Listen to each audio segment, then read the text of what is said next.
Red టీవీలో మీ వ్యాపార ప్రకటనల కోసం ఈ నంబర్ ని సంప్రదించండి 6281747728. So hi friends, welcome to our channel. This is Padmavati. ఈ రోజు మనతో పాటు సీనియర్ జర్నలిస్ట్ జయదేవ్ గారు ఉన్నారు. ఆయనతో మాట్లాడదాం. నమస్తే సార్. నమస్తే. తెలంగాణ రాష్ట్రంలో ఫోన్ ట్యాపింగ్ కేసుకి సంబంధించిన దాంట్లోని చాలా వరకు అయితే ఇప్పుడు కొత్త విషయాలు అనేవి బయటికి వస్తూ ఉన్నాయి. ఎర్రబుల్లి దయాకర్ రావు గారు కూడా ఇందులో ఇన్వాల్వ్ అయ్యారంటూ వార్తలు అయితే వినిపిస్తున్నాయి. సో ఈ కేసు ఇంకా ఎంతవరకు దారి తీయచ్చు అంటారు? అసలు ఇందులో ఎంతవరకు నిజం ఉందంటారు సార్? యాక్చువల్గా డిఎస్పీ ప్రణీత్ రావు గారి అంశము దొరికినప్పటి నుంచి ఫోన్ ట్యాపింగ్ వ్యవహారం బయటకు వచ్చినప్పటి నుంచి కూడా తీగలాగితే డొంక కదిలినట్టుగా ఒక్కొక్కటిగా బయటకు వస్తుంది. అంటే దీని వెనక గత ప్రభుత్వ పెద్దలు ఎవరెవరు ఉన్నారు, గత ప్రభుత్వ మంత్రివర్యులు ఎవరు, పెద్ద తలకాయలు ఎవరు, పలుకుబడి ఉన్న నేతలు ఎవరు, అసలు ఎవరు సలహాలు ఇచ్చారు, ఎవరు సూచనలు ఇచ్చారు అనే దాని మీద చర్చోపచర్చలు సోషల్ మీడియాలోనే కాదు స్థానిక ప్రజల్లో కూడా జరుగుతోంది. ఏంటి అసలు అవునా, ఇలా చేయొచ్చా, తప్పు కదా అంటే ప్రతిపక్షాలు ఏదైతే వీళ్ళని ఓడగొడతాయనుకో భయంతోనో లేదంటే మరలా మేమే రావాలనే అధికార దాహంతోనో మొత్తానికి ఆ ఫోన్ ట్యాపింగ్ వ్యవహారం స్టార్ట్ చేశారు. చేయడంతో అది ఇందాక ఒక సందర్భంలో చెప్పాను మీకు, తప్పు జరిగితే అది ఖచ్చితంగా 3 నెలలు అవ్వచ్చు, 3 ఏళ్ళు అవ్వచ్చు, 10 ఏళ్ళు అవ్వచ్చు, బయటకు వస్తుంది. అది ఏదో ఒకటి ఉండదు. అది తప్పు చేసిన వాడికి శాపం కూడా, ఎక్కడో దొరికిపోతారు. అయితే సరే అని చెప్పి ప్రణీత్ రావు గారి అంశం మీద ఇన్వెస్టిగేషన్ చేస్తుంటే ప్రణీత్ రావు గారికి అసలు గైడ్ చేసింది ఎవరు, ఈయన ఏ ఊరు, ఈయన బంధుత్వం ఏంటి, ఈ రూపాయలు లాగితే ఈయన ఏ ఊరికి చెందుతారో అక్కడ వరంగల్ దగ్గర ఏదో ఊరు, ఆ ఊరికి పర్వతగిర ఏదో సంథింగ్, ఆ ఊరికి చెందిన వ్యక్తి ఇప్పుడు ఉన్న బంధుత్వం ఉన్న వ్యక్తే ఈ డిఎస్పీ ప్రణీత్ రావు గారు అంట. సో సరే, డిఎస్పీ ప్రణీత్ రావు గారు ఒక డిఎస్పీ ర్యాంక్లో ఉన్న వ్యక్తి, స్పెషల్ ఇన్వెస్టిగేషన్ బ్రాంచు ఏంటి, ఇతను ఎందుకు ఇలా చేశాడు, ఎందుకు హార్డ్ డిస్కులన్నీ డిసెంబర్ 4 తర్వాత డిసెంబర్ 4కు ముందున్న హార్డ్ డిస్కులు ఏవీ లేవు, ఎందుకు వాటన్నిటిని తగలబెట్టేశాడు, లేదా వాటన్నిటిని ఎందుకు మాయం చేసేశాడు అనే అంశం మీద సుదీర్ఘమైన ఎంక్వైరీ జరుగుతున్న నేపథ్యంలో ఆయన ఏం నోరు విదపట్లేదు. బట్ దానికి ఇప్పుడు ఆయన డిఎస్పీ అంటే ఆయన హయాంలో ఉన్న సిఐలు వాళ్ళు ఉంటారుగా, వాళ్ళందరినీ కూడా వీళ్ళు ప్రశ్నిస్తుంటే ఒక్కొక్కటిగా ఇప్పుడు డిఎస్పీ కింద కనీసం ఒక 4-5 సర్కిల్ ఇన్స్పెక్టర్లు ఉంటారు, కనీసం 4 ఉంటారు, 3 అంటే ఏరియా పరిధి బట్టి నిడివి బట్టి జిల్లా స్థాయిని బట్టి కూడా divisional deputy superintendent of police అంటారు, అదే ఒక డివిజనల్కి సంబంధించిన డిఎస్పీ ఉంటాడు. ఆ డిఎస్పీ అండర్లో ఒక 4-5 సర్కిళ్ళు ఉంటాయి. సర్కిల్లో మళ్ళీ ఒక్కొక్క సర్కిల్ దగ్గర ఒక 5-6 సబ్ ఇన్స్పెక్టర్లు ఉంటారు. ఆ సర్కిల్ ఇన్స్పెక్టర్ మనకి ఇప్పుడు ఎస్హెచ్ఓ అంటున్నారు. సో ఆ ఎస్హెచ్ఓలను కూడా వీళ్ళు ప్రశ్నిస్తే వాళ్ళు ఏమంటున్నారంటే కొన్ని సార్ చెప్పారు మేము ఫాలో అయ్యాం, లేదా సార్ మాకు ఇలా ఫలానా దగ్గరికి వెళ్ళమన్నారు మేము వెళ్ళాం, అంతే కదా. మా సుపీరియర్ అధికారి చెప్పినప్పుడు కింద స్థాయి వ్యక్తి నో అనలేడుగా. సో అట్లాంటి వ్యవహారాలన్నీ లాగుతుంటే కింద స్థాయి సిఐల దగ్గరగా ఎక్కువగా వినిపిస్తున్న పేరు ఎర్రబెల్లి గారిదే అన్నట.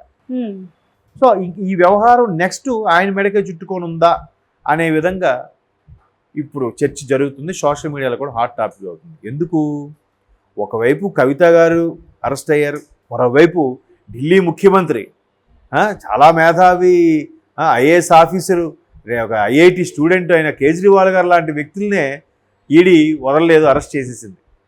చట్టం తన పని తాను చేసుకుపోతుంది అన్నట్టుగా అరెస్ట్ చేశారు. మరి ఇంకా వీళ్ళు మాజీ మంత్రులు, వీళ్ళంతా ప్రభుత్వం లేదు, ఏంటి పరిస్థితి? మరోవైపు వీళ్ళ గురించి బీఆర్ఎస్ పార్టీ ఒక్కొక్కటికి రోజుకు ఒక ఎలిగేషన్ బయటకు వస్తూనే ఉంది. వీళ్ళేమంటున్నారు, ప్రభుత్వం కక్ష సాధింపు చర్యలు అంటున్నారు, వాళ్ళేమంటున్నారు కక్ష సాధింపు చర్యలు అంటున్నారు, కానీ మేము తప్పు చేయట్లేదు అనట్లేదు ఎవరు కూడా. కక్ష సాధింపు అయినప్పుడు వీటన్నిటికీ ప్రూఫ్స్ ఎందుకు ఉండాలి? ప్రూఫ్స్ దొరకకపోతే ఇప్పుడు మొన్న చంద్రబాబు నాయుడు గారి అంశం ఉంది, ఆయన ఏదో స్కిల్ స్కామ్ ఏదో చేశాడన్నారు, అది ఈ కేసెస్ లోపల వేశారు, 52 రోజులు లోపల ఉన్నాడు, బయటకు వచ్చేసాడు. ఏదో ఒకటని ప్రూవ్ చేసుకోగలిగారా? తప్పుంటే ప్రూవ్ చేసుకోవాలి కదా. ఒకవేళ తప్పు చేస్తే ఆయన ఎక్యూజ్డ్ 1గా పెట్టాలి కదా. ఎక్కడో ఎక్యూజ్డ్ 37లో పెట్టారు చంద్రబాబు నాయుడు గారిని. అలాగే ఇక్కడ వీళ్ళని ఎలా పెడుతున్నప్పుడు వీళ్ళు కూడా జాగ్రత్తగా సాక్ష్యాధారం లేకుండానే చేయాలి, లేదా తప్పు దొరకకుండానే ఉండాలి. అదేం లేదు కదా, ప్రభుత్వం లేదు. ఇప్పుడు ఎలా ఉంది, వీళ్ళు ఇంకా తప్పించుకోవడానికి మార్గం లేక రాజకీయం కదా. ఏముంది, ఇది రాజకీయ కక్ష సాధింపే, కుట్రలో భాగం అని అనేస్తారు సింపుల్గా. న్యాయమే గెలుస్తుంది, మేము బయటకు వస్తామని. ఎప్పుడు గెలుస్తుంది? ప్రణీత్రావు గారు లాంటి ఒక డిఎస్పీ ర్యాంకు వ్యక్తి అట్లా చేస్తే అసలు సొసైటీకి ఎటువంటి సందేశం వెళ్తుందమ్మా?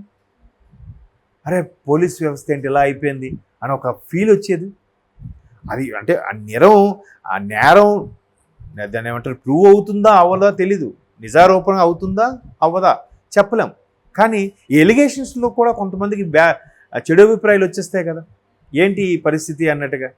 సో అట్లాంటి వ్యవస్థల్లో ఇప్పుడు ఉంటున్నప్పుడు ఇలా అన్నీ జరుగుతుంటే బీఆర్ఎస్ కూడా ఎక్కడ డిఫెన్స్ ఆడట్లే, ఎక్కడ మాట్లాడట్లే. ఎందుకు?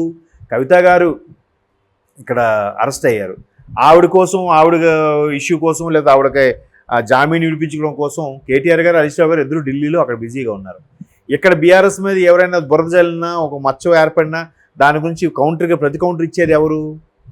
కేటీఆర్ గారు కానీ హరీష్ రావు గారు కానీ. వాళ్ళిద్దరు అక్కడ ఢిల్లీలో బిజీగా ఉన్నారు. ఇక్కడ మీరు ఎవరు మాట్లాడతారు? ఎవరూ మాట్లాడలేదు. మాజీ మంత్రులు మాట్లాడలేదు, మాజీ నాయకులు మాట్లాడలేదు. ఎందుకు? ఎవరు మాట్లాడినా మళ్ళీ ఫోన్ ట్యాపింగ్ వ్యవహారం మళ్ళీ వీళ్ళ మెడకు చుట్టుకుంటుందేమో. ఏ పోలీస్ అధికారి వీళ్ళ గురించి చెప్తారో, లేదంటే అందులో ఇన్వాల్వ్ అయిన ఏ పెద్ద తలగా వీళ్ళ పేరు చెప్తారో అని చెప్పి ఎవరు ప్రెస్ మీట్ పెట్టట్లేదు, ఎవరు నో అని ఏం చెప్పట్లేదు. అంతే కదా, ఈ విషయం మాట్లాడితే మళ్ళీ మనకు కూడా హ్యాండ్ ఉందేమో అనుకుని ఊరుకుంటారు, సరే మనకెందుకు లేబాయో అని ఊరుకుంటారు. సో అట్లా నడుస్తుంటే ఒక్కొక్కటిగా ఆ ఇన్వెస్టిగేషన్ ఆఫీసర్లకి బలం, నమ్మకం పెరుగుతుంది.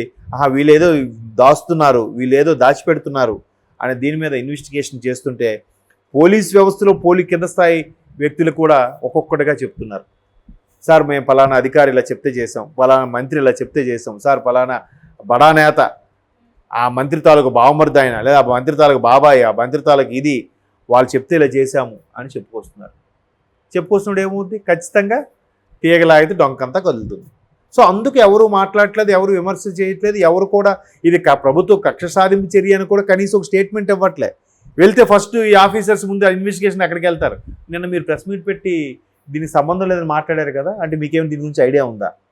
వాళ్ళు తప్పు చేయట్లేదని మీకు తెలుసా? అవునండి. ఎలా చెప్పగలరు? ప్రూఫ్స్ ఉన్నాయా? అంటే మీరు మాట్లాడతారని మీరు కూడా తప్పు చేస్తారని అడుగుతారేమో భయంకి వీళ్ళెవరు మాట్లాడతారు.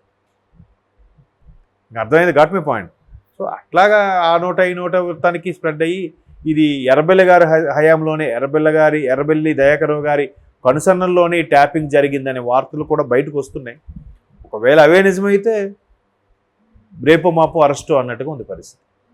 చెప్పలేము. అది చెప్తున్నారు కదా, కేజ్రీవాల్ గారు అరెస్ట్ చేసిన తర్వాత ముఖ్యమంత్రి హోదాలో ఉన్న వ్యక్తిని అరెస్ట్ చేసింది ఫస్ట్ టైం ఆయనేనంట, ఇంకెవరూ లేరంట. గతంలో అయ్యారు కానీ ముఖ్యమంత్రులు అయిపోయిన తర్వాత, ముఖ్యమంత్రి పదవికాలం అయిన తర్వాత అరెస్ట్ చేశారు కానీ ముందు చేయలేదు. సో ఆ స్థాయి వ్యక్తికే లేనప్పుడు మాజీ మంత్రులకి, ఎమ్మెల్యేలకి ఎప్పుడైనా అరెస్ట్ అవ్వచ్చు. ఏదైనా బలమైన సాక్ష్యాలు దొరికితే ఎవరినైనా అరెస్ట్ చేయవచ్చు. చట్టం అందరి దృష్టిలో ఒకటే.